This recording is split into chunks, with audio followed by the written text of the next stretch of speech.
Kuliah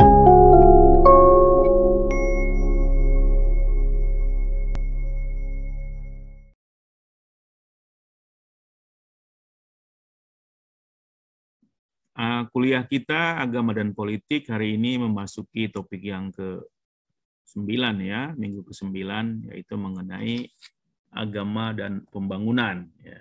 Nah, kita sering mendengar istilah pembangunan, gitu kan?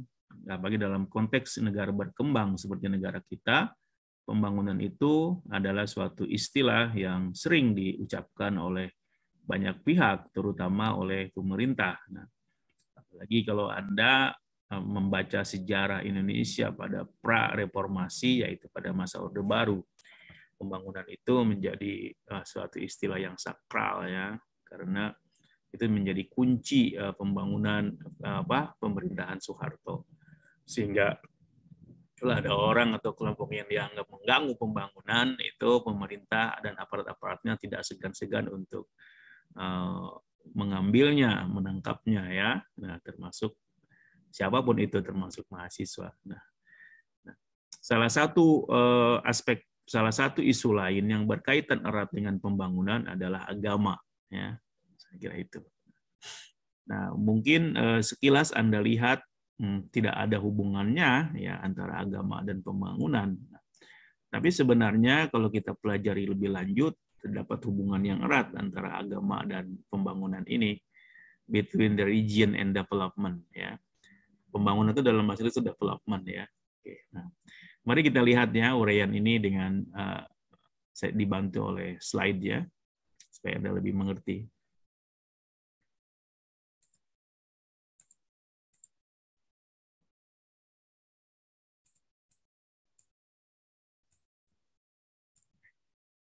Oke, ini topik kita ke-9, minggu ke-9, agama dan pembangunan.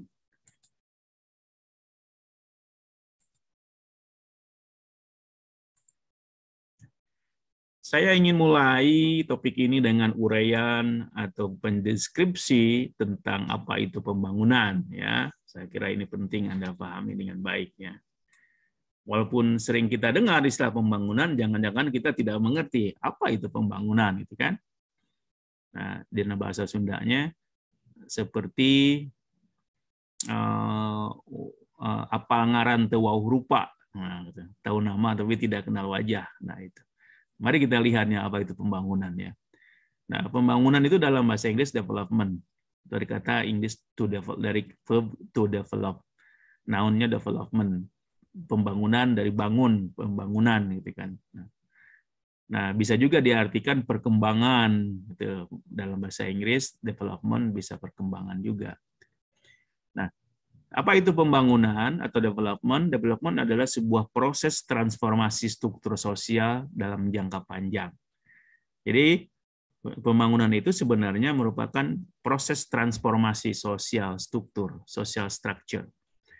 Jadi, proses transformasi, nah, kalau ada proses, kalau namanya proses berarti panjang. Kalau namanya proses berarti memerlukan sebuah tahapan-tahapan. Proses apa? Transformasi, perubahan. Perubahan apa? Struktur sosial. Struktur sosial. Nah, karena melibatkan proses dan struktur sosial, maka kalau ingin ada hasilnya, maka memerlukan jangka panjang. Ya, seperti itu. Ya, berarti Anda kalau ingin mendapatkan hasil pembangunan, Anda tidak boleh dapatkannya hari ini atau tahun depan, tapi harus bertahun-tahun ke depan. Contohnya misalnya infrastruktur. Nah, jalan tol misalnya itu kan. Jalan tol itu adalah infrastruktur yang sangat membantu dalam pembangunan. Nah, tetapi manfaat jalan tol itu mungkin tidak akan dirasakan dalam 1 tahun ke depan, apalagi bulan ke depan, tapi memerlukan mungkin 10 tahun ke depan baru dirasakan manfaatnya. Itu. Karena ini adalah penggunaan yang orang yang tidak mengerti tentang ini mungkin berkomentar misalnya, ngapain membangun-bangun seperti itu, habisin dana, untung nggak bakal dapat untung sampai akhirat, gitu kan? Seperti itu. Saya ingin mencontohkan seperti Amerika atau negara yang lain di negara-negara maju. Nah, mengapa negara-negara itu maju? Salah satunya karena memang pemerintah itu sudah berpikir ke depan. Misalnya dalam membangun jalan. Seperti di Australia yang saya tahu, atau juga di Amerika. Anda lihat tuh kalau di TV misalnya di film atau apa, itu di kampung kan, suasana kampung, nggak ada rumah, rumah 1-2, banyaknya petaninya petani sayuran atau petani buah-buahan atau petani kambing, domba atau sapi, tapi jalannya besar-besar, gitu kan? Nah itu.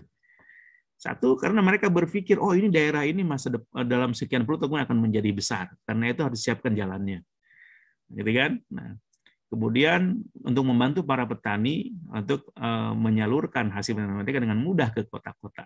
Nah, maka dampaknya bisa terasa, petani hidupnya semakmur karena ada fasilitas itu. Beda dengan di Indonesia, petani itu luar biasa susah aksesnya ya. Nah, begitu juga dampaknya kalau sudah dibangun daerah-daerah kecil, daerah pinggiran dengan jalan yang bagus, itu akan nanti mencegah terjadinya kemacetan. Nah, karena jalan udah besar. Nah, kalau di Indonesia sekarang seperti di daerah di Bandung di mana-mana, ini daerah dekat kampus kita, nggak mungkin tuh jalan-jalan diperlebar lagi. Karena di pinggirnya, karena mereka dulu pemerintah tidak berpikir ke depan, hanya berpikir oh ini paling juga cukup satu jalur aja gitu kan. Nah, mereka tuh tidak membayangkan bahkan ada nanti 275 juta orang Indonesia. Di Bandung aja, di kota Bandung ada 2 juta, 3 juta orang. Maka akibat seperti sekarang, karena jalannya kecil, macet di mana-mana. Salah satu daerah-daerah kecil itu pinggiran itu. Dari sekitar komplek ketika masuk ke jalan raya, ya kan? Akibatnya macet gitu kan. Sementara tidak mungkin jalannya diperlebar karena sudah ada rumah-rumah di pinggir jalannya. Nah, ini karena memang ketidakmampuan bangsa kita, pemerintah kita khususnya punya visi ke depan dalam membangun bangsa ini, ya kan? Seperti itu. Nah, karena pikiran bangsa Indonesia itu pendek-pendek, kepentingannya jangka pendek, tidak pernah berpikir jangka panjang, instan. Nah, makanya mie instan laku di Indonesia-nya, gitu kan? Karena instan. Nah, seperti Anda juga, Anda maunya instan, dapat nilai cepat, nggak mau baca, gitu kan? Nah, seperti itu. Nah, pembangunan itu fokus kepada proses perubahan struktur masyarakat. Nah, ini kalau pembangunan sebenarnya itu yang dituju adalah perubahan struktur masyarakat. Dari struktur masyarakat yang menindas menjadi struktur masyarakat yang egalitarian, yang demokratis. Dari struktur masyarakat yang menindas perempuan berubah menjadi masyarakat yang equal atau adil terhadap perempuan. Dari suatu masyarakat yang mengabaikan pendidikan berubah menjadi suatu masyarakat yang mementingkan pendidikan. Nah, itu contoh-contohnya seperti itu. Struktur, jadi perubahan struktur di situ termasuk ada perubahan cara berpikir masyarakat. Nah, karena bersifat jangka panjang, maka yang dipikirkan adalah sejarah di masa depan, ya kan? Kalau Anda mau pembangunan yang mana itu sedang membuat sejarah di masa depan, ya, maka jangka panjang kan. Nah, misalnya itu yang harus dilakukan dalam pembangunan itu ya, jangka panjang, jangan ada yang instan seperti itu. Nah, memang pembangunan dalam melaksanakan visi yang masa depan itu ada target-target jangka pendeknya kan, jangka pendek, jangka menengah seperti yang disampaikan di berbagai negara termasuk negara kita. Dulu ada namanya rencana pembangunan 5 tahun. Nah, sekarang juga ada jangka menengah dan jangka pendek, jangka menengah. Nah, sebuah visi atau ukuran perubahan yang progresif. Nah, itu. Jadi sebuah pembangunan itu harus punya ukuran, harus punya visi yang jelas, dan visi untuk perubahan yang progresif. Nah, itu namanya perubahan pembangunan ya. Misalnya apa? Visinya adalah perubahan dalam hal kesejahteraan masyarakat, menjadikan masyarakat Indonesia tidak lagi miskin. Nah, itu kan kumaha caranya dalam sekian puluh tahun Indonesia tidak miskin. Kalaupun tidak bisa semua sejahtera, ya minimal yang miskin cuma di bawah 5% aja. Sekarang yang miskin masih 10%, ya cukup tinggi. Termasuk negara-negara maju juga seperti itu. Ya, jadi itu jangka panjangnya ya. Pendapatan menjadi meningkat, akhirnya kemiskinan bisa terkurangi seperti itu. Contohnya ya, seperti itu. Jadi sekali lagi pembangunan itu adalah perubahan masyarakat dalam strukturnya dalam jangka panjang. Maka tapi disusun dalam program-program jangka pendek dan menengah untuk menuju visi besar itu. Ya, kalau visi besar maka harus besar dari sekarang panjangnya. Kalau jalannya harus besar, karena nanti masyarakat akan menjadi banyak. Kalau jangkauan pendek, jalan apa adanya seperti yang sekarang terjadi ini kan. Maka ketika terjadi ledakan penduduk, tidak langsung mampu lagi menampung tuh jalanan kita, akhirnya macet di mana-mana. Ya. Seperti itu. Nah, dalam konteks sekarang ini dunia modern, pembangunan ini menjadi diskursus atau wacana dominan dalam modernitas sekarang ini. Di perkembangan sekarang ini tidak ada sebuah negara yang tidak berbicara tentang pembangunan, ya, bicara tentang development, baik negara miskin, negara maju, atau negara berkembang, itu semua berbicara tentang pembangunan. Tapi ada negara yang sudah membangun, maka disebut developed countries, negara-negara maju.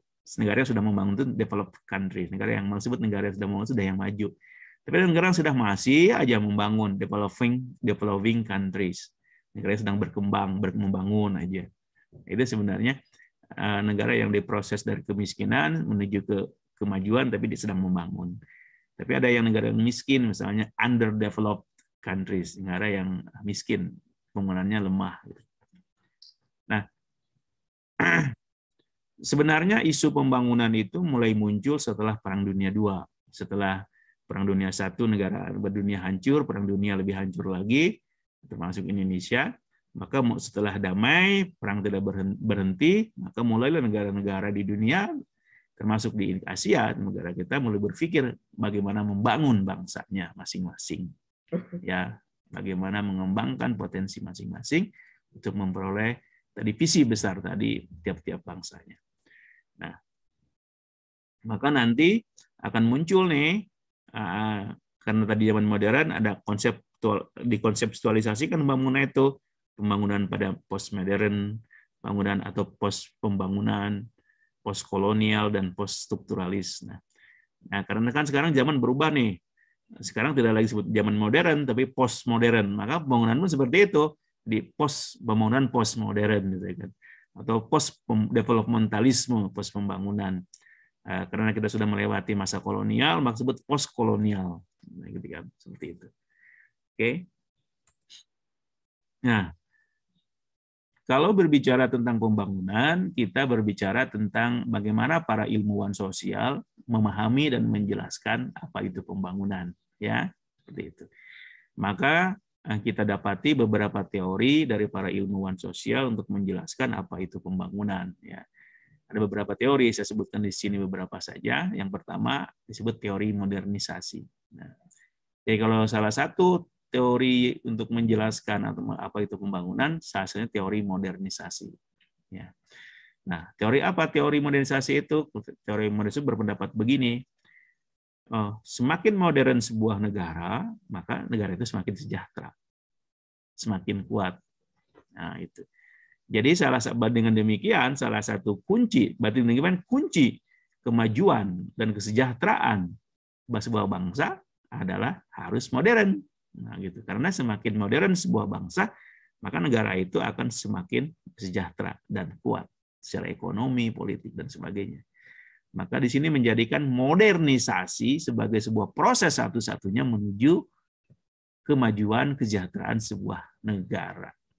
Namanya ini teori modernisasi. Ya, nah, kalau modernisasi itu terjadi, masyarakat akan semakin tinggi standar hidupnya. Ya, nah, coba kita lihat, bandingkan aja kalau Anda melihat negara-negara Barat, Amerika, Eropa, Anda akan dapati mereka negara yang paling modern. Maka efeknya dibandingkan negara lain, misalnya di Asia dan lain sebagainya, di Timur, mereka lebih sejahtera secara ekonomi, ya kan? Mereka lebih kuat secara ekonomi politik, apalagi persenjataan. Sebaliknya, kalau negara belum modern, Anda lihat di Afrika, di Timur Tengah, di sini, maka karena belum modern, maka negaranya belum sejahtera, ekonominya belum kuat, politiknya juga masih tidak stabil, dan standar kehidupan mereka, standard of living-nya itu masih rendah.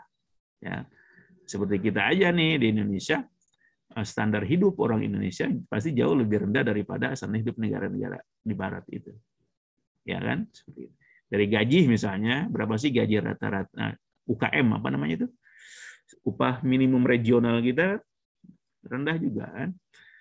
Hanya saya suka sedih di sini ya.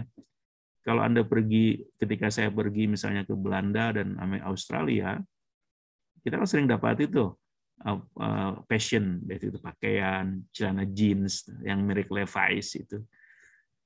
Itu di sana dijual harganya kalau di waktu di Belanda itu sekian, minimal 150 atau 200 euro. Kan? Bayangin berapa itu. 1 euro itu 15.000. Berarti kalau 150 euro seberapa? Ya kan? Hampir 2 juta lebih. Di sana dijual dengan harga segitu. Kalau dirupiahkan tuh hampir 2 juta per potong celana. Tahu nggak siapa yang buatnya? Para karyawan Indonesia. Yang digaji mereka hanya 1 hari $2 aja. Ya kan? Nah, karyawan kita yang membuat garment itu digaji kurang lebih $2 per hari. Itu sekitar 20.000 ya, per hari. Tapi ketika barangnya jadi dijual dengan harga 2 juta. Ya. Saya juga pernah melihat produk Nike atau Reebok sepatu. Itu buatan Tangerang, tuh pabrik di Tangerang. Dijual sana 150 euro sepatu. Ya, jadi 2 jutaan, 3 juta. Padahal mereka digaji dengan cuma $2 per hari, 30 ribu per hari. Kan mungkin ada yang cuma $1. Ya, nah itu. Nah, di sini menunjukkan bahwa pembangunan kadang-kadang di sini ada sisi negatifnya, yaitu eksploitasi negara miskin oleh negara kaya. Nah, kita lihat nanti itu pada teori kedua nanti saya lihat. Nah, negara yang sudah modernisasi itu maju karena memang di situ ada unsur yang penting-penting dari modernisasi itu adalah unsur rasionalisasi. Nah, ini. Mengapa maju? Karena rasionalisasi berkembang. Jadi sebuah negara kalau maju, masyarakatnya harus berpikir merdeka, harus rasional, pemerintah dan rakyatnya. Kemudian dari cara berpikir ya, industri harus rasional dan sebagainya. Kemudian industrialisasi, perubahan terjadi, perkembangan industri di mana-mana. Manufaktur itu termasuk yang penting. Kalau sebuah negara ingin maju, industrialisasi harus berjalan dengan baik. Dan terakhir teknologi. Di dalam modernisasi terkandung teknologi. Ya, maka kita ada sinkron tuh. Negara maju, ada negara modern, di sana negaranya rasional, industri berkembang, teknologi maju. Nah itu. Apakah kita sudah punya? Kalau kita belum punya yang tiga-tiga ini, kita nggak bakal maju-maju. Ya, seperti ini. Nah, maka ketika dengan melakukan modernisasi ini, maka akan terjadi transformasi masyarakat. Dari masyarakat, misalnya kalau itu dilakukan ya, maka akan perubahan dari masyarakat desa menjadi masyarakat kota. Dari masyarakat yang tradisional menjadi masyarakat yang modern. Oke. Nah, teori ini dikembangkan oleh Rostow ya, dalam bukunya The Stages of Economic Growth. Ini buku lama sebenarnya. Makanya sebutnya teori pembangunan klasik ya, dari modernisasi. Oke. Nah, tetapi teori kedua ya. Tapi teori modernisasi ini yang tadi disebutkan tadi juga mendapat kritikan, ya, bahwa pembangunan itu ternyata juga tidak semulus yang diramalkan oleh teori modernisasi. Maka muncullah teori yang kedua, namanya teori pembangunan dependensi. Dependensi artinya ketergantungan. Dependensi itu, dependence. Lawannya independence, kemerdekaan. Jadi, mengapa teori mengatakan begini? Keterbelakangan pembangunan sebuah bangsa itu bukanlah kondisi, tapi adalah sebuah proses aktif pemiskinan yang berhubungan dengan kemiskinan. Nah, justru kalau pembangunan yang dilakukan itu justru terjadi bukannya malah meningkatkan orang, tapi justru terjadi pemiskinan. Nah, gitu.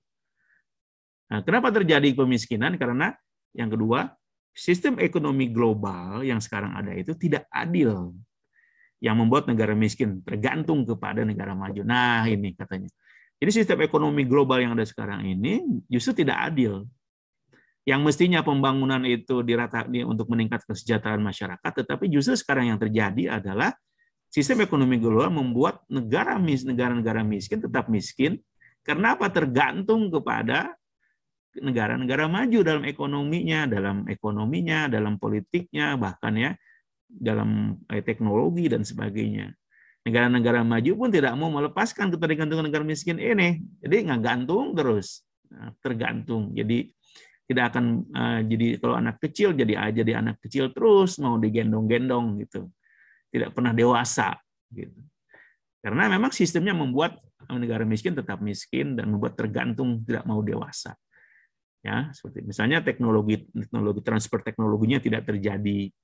Bukannya dikasihin tuh teknologinya ke negara miskin, bahkan negara miskin dijadikan pasar teknologi negara-negara maju.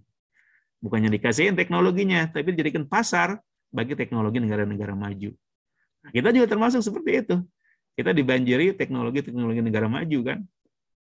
Negara-negara Afrika lah, sama itu lebih parah, mereka hanya konsumen aja, bukan pencipta teknologi.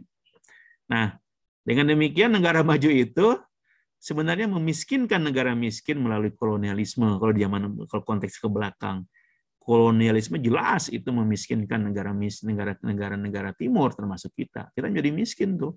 Negara kekayaan kita luar biasa. Itu yang kaya itu Belanda aja. Coba Anda sekali-kali main ke Belanda ya.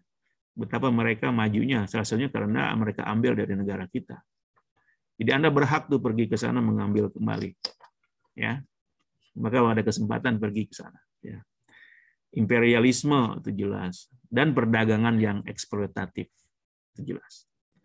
Ya, jadi kolonialisme, imperialisme, dan perdagangan yang tidak adil itu membuat negara maju tetap memiskinkan negara-negara berkembang dan miskin. Itu akhirnya yang maju-maju aja, negara maju Barat dan Eropa, miskin Timur, Afrika itu tetap aja miskin, ya kan, seperti itu. Nah, negara maju tetap maju, negara miskin tetap miskin, bahkan semakin miskin. Seperti lagu Roma Irama itu. Yang kaya makin kaya, yang miskin makin miskin. Nah, inilah teori kritis pembangunan ini dikembangkan oleh Immanuel Wallerstein dan juga kawan-kawannya ya, ini yang bisa Anda baca sendiri. Nah, ini ada teori pembangunan yang kritis melihat tentang pembangunan yang ada sekarang ini. Ada ketimpangan pembangunan. Nah, ini juga sekarang kita melihat teori ketiga tentang pembangunan. Teori ketiga ini hampir mirip dengan yang kedua tadi, sama-sama artinya mengkritisi pembangunan yang ada sekarang ini, ya. Nah, teori ini berpendapat bahwa dunia ini tidak seimbang. Nah, teori mengatakan adalah world system ini, sistem dunia ini tidak seimbang. Ada wilayah utama, core, ada negara-negara utama, ada negara-negara pinggiran, ada negara-negara semi pinggiran. Nah, negara-negara utama, jadi sistem dunia itu terbagi pada 3 negara-negara utama, wilayah negara-negara maju, Amerika, Eropa. Kalau ada satu ya negara yang maju, Jepang ya di Asia, itu masuk ke negara-negara maju yang ke Eropa dan Amerika dan Korea mungkin sekarang. Nah, itu negara-negara core utama. Di sisi pinggirannya adalah negara-negara pinggiran, semi pinggiran, atau maksudnya ini adalah menunjukkan bahwa negara-negara miskin. Maka terjadi ketidakseimbangan sistem dunia. Yang core ini, yang utama ini mengatur dan mengendalikan ekonomi, politik, teknologi dan sebagainya. Negara pinggiran ini tergantung pada yang utama tadi. Oke, nah sama seperti yang tadi yang kedua, tapi dengan istilah yang berbeda. Makanya disebut nih Immanuel Wallerstein. Ya. Ini adalah namanya teori sistem dunia. Oke. Nah, kalau kita bicara tentang pembangunan, maka kita berbicara tentang beberapa sektor yang digarap dalam pembangunan. Ya. Yang pertama social development, pembangunan bidang sosial. Nah, saya kira ini adalah salah satu aspek yang biasa dilakukan untuk proses pembangunan sebuah negara. Bagaimana membuat seorang individu mampu beraksi yang kemudian dengan bantuan partisipasi dari pemerintah misalnya atau yang lainnya, mereka menjadi penggerak untuk kemakmuran ekonomi dan sosial bagi masyarakat umum. Jadi yang dibangun adalah sisi sosialnya, lalu dikembangkan masyarakat ini bisa mengembangkan diri mereka sendiri menjadi penggerak utama pembangunan. Nah, ini konsepnya seperti konsep pemberdayaan. Ya. Jadi masyarakat diberdayakan menjadi penggerak, sehingga mereka nanti bisa bergerak sendiri, membangun dirinya mereka sendiri. Tentu tidak bisa mereka jalan sendiri, harus ada peran pemerintah. Ya, jadi dari atas ke bawah atau dari bawah ke atas, top down atau bottom up dengan proses pemberdayaan. Oke. Yang kedua dalam pembangunan itu ada aspek kedua dalam pembangunan adalah aspek ekonomi. Saya kira yang paling jelas ya, bahwa pembangunan itu harus meningkatkan taraf hidup masyarakat. Pembangunan ditujukan untuk mempromosikan atau meningkatkan standar hidup masyarakatnya dari segi baik kalau ekonominya bagus maka punya efek meningkat pada hal lainnya seperti kesehatannya. Kalau masyarakat punya uang mereka bisa sehat dong, karena mereka bisa membayar dokter dan sebagainya, pergi ke puskesmas, ke rumah sakit dan sebagainya. Maka ekonomi ini saya kira banyak yang menjadi aspek yang paling diperhatikan dalam pembangunan negara manapun, termasuk Indonesia ya, ekonomi ini. Ketiga, aspek pembangunan adalah aspek pada bidang human resource atau sumber daya manusia. Ya, aspek pembangunan pada sumber daya manusia ini adalah aspek bagaimana kualitas manusia sebuah bangsa itu meningkat dengan proyek-proyek pembangunannya. Maka yang ditingkat adalah kapasitas kemanusiaan Anda, supaya Anda berpengetahuan, supaya Anda mengerti bagaimana hidup sehat, Anda punya akses terhadap berbagai sumber daya lainnya, baik itu pendidikan, ekonomi, politik, dan sebagainya, termasuk juga pelayanan sosial, dan Anda mampu berpartisipasi dalam membangun kehidupan masyarakat Anda. Jadi pada aspek ini, aspek kualitas individu dan kelompok masyarakatnya yang bersifat mungkin non-ekonomi yang pada awalnya tetapi nanti bisa berefek kepada kemampuan mereka membuka peluang-peluang ekonomi dan pembangunan sosial. Nah, semua menyadari aspek pembangunan sumber daya ini penting, tetapi sepertinya jarang diperhatiin ya. Nah, dan menurut saya kira pemerintah sekarang kita juga mungkin perhatiannya biasa-biasa saja terhadap human resource ini. Ya, mestinya menjadi prioritas ya seharusnya, karena sebuah bangsa itu harus dimulai dari kualitas umatnya, bangsanya ya, seperti itu. Pemerintah memang sudah banyak memperhatikan Indonesia misalnya dengan 20% anggaran APBN untuk pendidikan. Tapi saya juga nggak tahu yang 20% itu kan banyak. Kalau anggaran kita ada 5 triliun, itu 20% itu berapa ya? Tapi saya juga nggak tahu nih, tidak terasa gitu. 20% dari APBN pendidikan itu kemana larinya? Padahal itu besar sekali. Apakah ada sesuatu yang salah dengan itu? Atau kemana itu uang yang lari? Tapi saya optimis nih kalau menteri yang sekarang yang progresif menteri pendidikan kita, Nadiem, kalau dia konsisten dan didukung oleh tim-tim yang hebat dan struktur yang hebat, ya, itu akan terjadi perubahan dalam pendidikan Indonesia dalam 10 tahun ke depan. Tapi nggak tahu nasibnya setelah mungkin presiden sekarang turun, apa dia masih dipakai apa enggak, nggak tahu. Biasanya Indonesia begitu, ya, ganti presiden, ganti kebijakan, ganti menteri, ganti kebijakan. Nah, khawatirnya nanti kebijakan pendidikannya pada ini sangat penting penggunaan SDM itu akan justru kebijakan-kebijakan yang menurunkan SDM. Kita berdoa saja ya, mudah-mudahan kita mendapat menteri yang seperti sekarang atau lebih bagus dari yang sekarang. Nah, kita masuk ke topik selanjutnya mengenai agama dan pembangunan ya. Oke. Kalau kita bicara tentang agama dan pembangunan, sebenarnya banyak orang yang sudah mengkaji tentang pembangunan itu, ya, seperti tadi disebutkan tadi. Tetapi perhatian ilmuwan mengenai aspek agama dalam pembangunan ini sebenarnya baru-baru aja sekarang ini. Sebelumnya pada mungkin 10 tahun yang lalu itu para ilmuwan masih tidak memperhatikan relasi atau hubungan kuat antara agama dan pembangunan. Nah, itu. Tapi perubahan terjadi dalam 10 tahun terakhir ini, bahwa mereka sekarang melihat bahwa betapa kuatnya atau pentingnya agama dilihat dalam pembangunan. Itu dimulai pada tahun 2000-an ke sini. Ya. Maka muncullah para sarjana ini, ilmuwan sosial, menekuni bahwa relasi yang kuat agama bagi pembangunan. Ya, oke, seperti itu. Bisa mereka membuat kajian-kajian yang penting bagaimana agama itu berperan dalam pembangunan atau melibatkan agama dalam pembangunan. Bank Dunia misalnya punya unit khusus yang memperlihatkan ini bahwa agama itu penting dalam pembangunan bangsa. Ada unit namanya Development Dialogue on Values and Ethics, ini namanya. Ada sebuah divisi di Bank Dunia yang menunjukkan bahwa yang pentingnya agama dalam pembangunan. Nah, begitu juga para funding agencies, lembaga-lembaga funding dana juga memberikan banyak bantuan kepada komunitas-komunitas dan lembaga agama untuk terlibat dalam pembangunan bangsanya. Apa yang disebut dengan Millennium Development Goals, tujuan pembangunan milenium yang digagas oleh PBB, ya, seperti itu. Sekarang mengapa para sarjana semakin tertarik membahas tentang agama dalam pembangunan?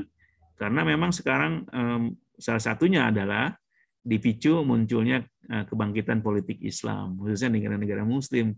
Jadi sekarang banyak nih ilmuwan yang mempelajari relasi agama dan politik dan pembangunan, khususnya dalam bidang politik, karena memang munculnya gerakan-gerakan politik Islam di negara-negara Islam, ya, termasuk di Indonesia.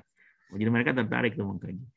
Kemudian juga alasan kedua, masih berlangsungnya pandangan penting agama dalam kehidupan identitas, terutama negara berkembang. Nah, ternyata negara-negara berkembang itu agama ternyata masih kuat, walaupun diramalkan oleh teori modernisasi, semakin modern sebuah bangsa, maka semakin akan ditinggalkan agama. Ternyata tidak.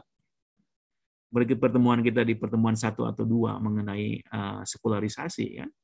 Ternyata di negara Barat pun agama tetap hidup, apalagi negara berkembang. Maka mereka melihat penting nih agama jangan diabaikan dalam kajian pembangunan. Tidak boleh diabaikan oleh pemerintah atau siapapun. Nah, oke. Dan ketiga, ternyata di banyak negara-negara itu memang ada juga nih kegiatan-kegiatan yang dilakukan oleh lembaga-lembaga keagamaan, ya, baik itu yang resmi atau tidak resmi, namanya organisasi berbasis agama, faith-based organization. Ternyata di negara-negara berkembang, terus negara Barat, negara maju, ternyata banyak anggota lembaga-lembaga keagamaan yang terlibat dalam proses pembangunan, misalnya memberikan pelayanan kesehatan, meningkatkan ekonomi masyarakat dan sebagainya. Maka itu mereka penting tuh agama dilibatkan. Mereka menganggap bahwa agama penting dilibatkan dalam pembangunan, bahwa melihat agama penting, punya peranan penting dalam pembangunan. Nah, ini beberapa hal yang memicu minat para ilmuwan tentang kajian mengenai agama dan pembangunan, ya. Nah, mari kita lihat nih. Nah, karena tadi sudah kita lihat perhatian para ilmuwan sudah kuat terhadap agama dalam pembangunan, maka kita lihat kira-kira apa peranan yang dimainkan oleh agama dalam pembangunan, itu kan? Seperti itu. Nah, ini maka para ilmuwan membahas peran agama dalam pembangunan ekonomi misalnya, ya kan? Seperti itu. Bagaimana agama dan keberagaman itu bisa dideskripsikan sebagai modal sosial. Nah, cara keberagamaan Anda itu, cara Anda memahami agama Anda, cara Anda hidup dengan agama Anda bisa menjadi modal sosial bagi peningkatan ekonomi Anda. Atau bisa mempengaruhi ekonomi Anda. Cara Anda memahami agama Anda, cara Anda berperilaku dengan agama Anda, ada hubungan yang erat dengan ekonomi Anda. Nah, itu. Maksudnya begini, kalau Anda memahami agama secara fatalistik misalnya dalam ajaran Islam, bahwa semuanya Allah sudah tentuin gitu. Kita nggak usah berusaha dicicing gitu kan. Nah, itu contohnya seperti itu. Maka akan berefek kepada kehidupan Anda yang tidak meningkat secara ekonomi. Karena ada sikap kepasrahan. Bukan pasrah sebenarnya, itu sikap fatalis. Fatalis itu sikap fatalisme, semua menyerahkan kepada Tuhan dan pada upaya manusia. Sebaliknya kalau Anda melihat bahwa Tuhan sudah memberi kita daya kekuatan dan kita didorong untuk berkarya, nah ini akan berakibat kepada kehidupan Anda menjadi dinamis dan dalam berbagai termasuk dalam ekonomi. Maka kehidupan masyarakat, kalau Anda menggunakan cara berpikir seperti ini, maka masyarakat akan maju. Cara berpikir rasional, cara berpikir aktif. Oke, seperti itu contohnya ya. Nah, ini banyak tuh karya-karya yang mengenai ini. Ada karyanya McCleary, ada karyanya Muhammad Azam dan sebagainya yang melihat bahwa perilaku agama terkadang dipandang tidak rasional seperti kehidupan dunia sementara dan akhirat kekal. Ini yang menyebabkan ekonomi sebuah bangsa menjadi mundur karena pandangan agama yang tidak rasional. Jadi kalau cara pandang Anda tidak rasional, maka akan membuat negaranya miskin. Tapi kalau cara pandang agama rasional, membuat Anda maju secara ekonomi. Oke? Seperti ini adalah salah satu bahasan bagaimana peran agama dalam pemulihan ekonomi. Nah, sekarang apa kontribusi yang diberikan oleh agama bagi isu kemiskinan? Nah, tadi itu kan, nah oleh kawan Anda tanya. Nah, banyak kalau kita lihat banyak agama itu punya peranan penting dalam pembangunan, misalnya dalam isu kemiskinan. Nah, satu apa? Agama itu meluruskan kembali perhatian manusia dari masalah kemiskinan. Nah ini. Kalau Anda memahami agama dengan rasional, dengan benar, bahwa tidak bersifat fatalistik, maka Anda akan melihat kemiskinan itu mesti disingkirkan. Oke, mungkin kalau Anda pernah mendengar kata ucapannya kadal fakru ayyakuna kufron, ya kan? Hampir-hampir saja kefakiran itu membuat orang kufur. Nah, ini menunjukkan bahwa betapa tipis kedekatan antara kemiskinan kefakiran dengan kekufuran seseorang. Kadang-kadang orang banyak, ini bicara secara general ya, tapi tidak semua, bahwa kemiskinan itu bisa membuat orang kufur, ya kan? Bisa menjadi orang menjadi kefakiran karena dia dengan deraan ekonomi yang sangat kuat, kehidupan nestapa membuat dia mungkin bisa beralih dari Tuhan menjadi ateis karena tidak merasa lagi ada kehadiran Tuhan. Contohnya seperti itu ya.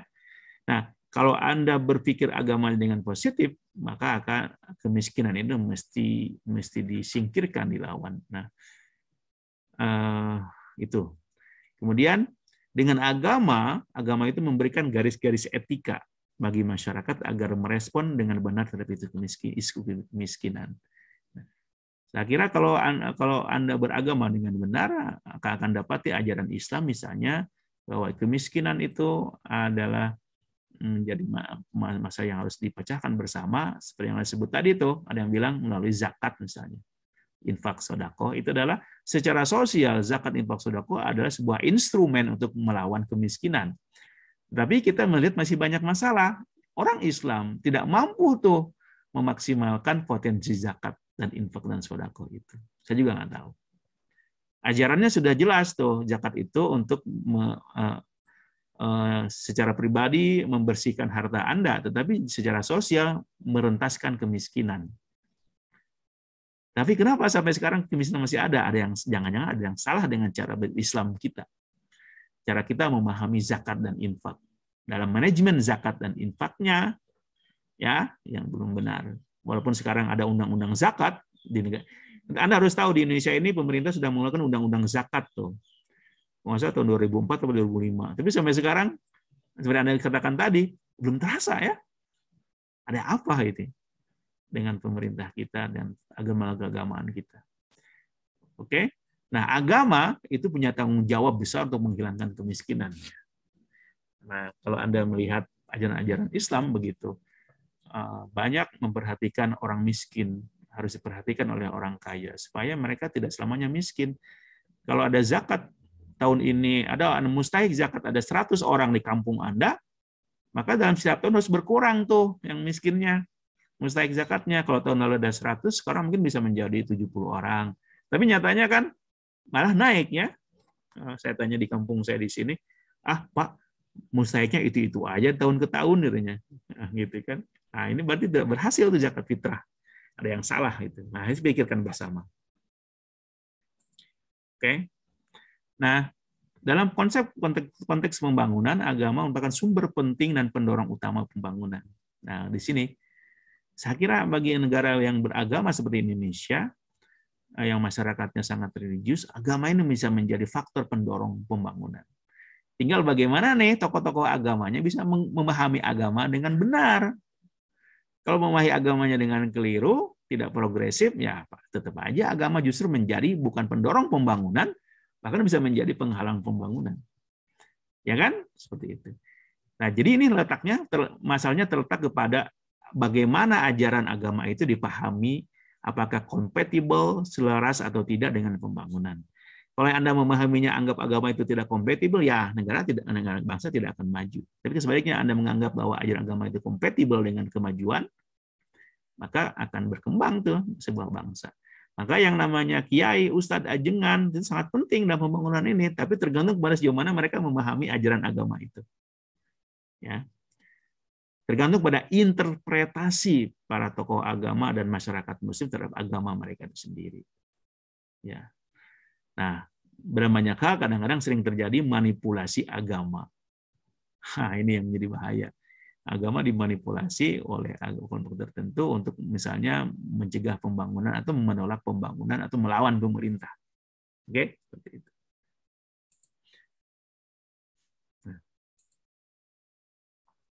Oke. Saya kira itu uraian saya yang general mengenai antara agama dan pembangunan ya. Nah, Anda lihat tuh secara general ada kaitan erat antara agama dan pembangunan ya. Bahwa agama bisa menjadi dua mata uang, bukan dua mata uang, dua sisi pedang. Apakah berpositif bagi pembangunan atau justru berbahaya bagi pembangunan? Apakah agama pendorong menjadi pembangunan atau agama menjadi penghalang pembangunan? Tergantung kepada bagaimana para tokoh agama dan masyarakat agamanya memahami ajaran agamanya. Apakah relevan dengan pembangunan? Apakah penafsiran yang mereka progresif atau justru tidak progresif yang mengakibatkan terjadinya penghalangan terhadap perkembangan masyarakat di situ. Nah, di sini pentingnya interpretasi agama yang tepat, ya, yang tidak manipulatif, yang dikembangkan untuk kepentingan kesejahteraan masyarakat. Oke, seperti itu. Saya kira itu. Sampai ketemu di minggu depan. Waktu kita sudah habis. Assalamualaikum. Sampurasun. Waalaikumsalam warahmatullahi wabarakatuh. Terima kasih,